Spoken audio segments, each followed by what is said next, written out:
नहीं। अब आज की एक नया ट्रेंड चल पड़ा है जी, आजकल रजब भट्ट पर बात हो रही है। पहले तो आप इस वीडियो को देखिए, फिर मैं इसके वीडियो के अल्फाज दर अल्फाज पर बात करूंगा। ना उसे सिगरेट पी रहा ते नाल बोतल पी रहा ते पुलिस वाला डाला आया तो उन्हें कहा चल बह तेनों नहीं पता रोजे के कहंदा भाई असीं साई हुन्ने आप लोगों ने इस वीडियो को देखा। इस वीडियो में आप लोगों ने देखा कि एक बंदा जो कि ये बात कर रहा है कि पुलिस आई, तो पुलिस ने जब मुझसे पूछा तो मैंने कहा जी मैं ऐसा ही हूं, तो रजब भट्ट हंसने लग गया।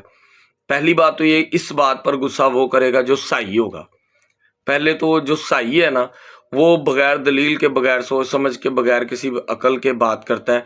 और जो मसीही है वो इस बात पर गुस्सा नहीं करेगा, क्योंकि हम मसीही हैं और हम सही नहीं है। तो हमारा इस पर गुस्सा करना या कमेंट करना कोई अहमियत नहीं रखता।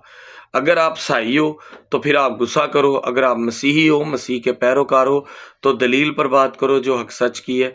तो बात ये कि मेरी नज़र में तो हम सही नहीं है, हम मसीही हैं, तो मुझे इस बात पर कोई गुस्सा नहीं आया। ज़ाती तौर पर ना मैं रजब भट्ट को जानता हूँ, ना जिस बंदे ने बात की है उसको जानता हूँ। बस इतना पता है कि ये व्लॉग वगैरह बनाते हैं या टिकटॉक पर बैठते हैं, इससे ज़्यादा मैं इनको ज़्यादा नहीं जानता। सो जो सही है वो गुस्सा करे, और जो मसीही है वो इस बात पर एक्शन नहीं लेगा, क्योंकि मसीही कभी भी बगैर दलील के बात नहीं करते। खुदा उनमें आप सबकी सलामती हो।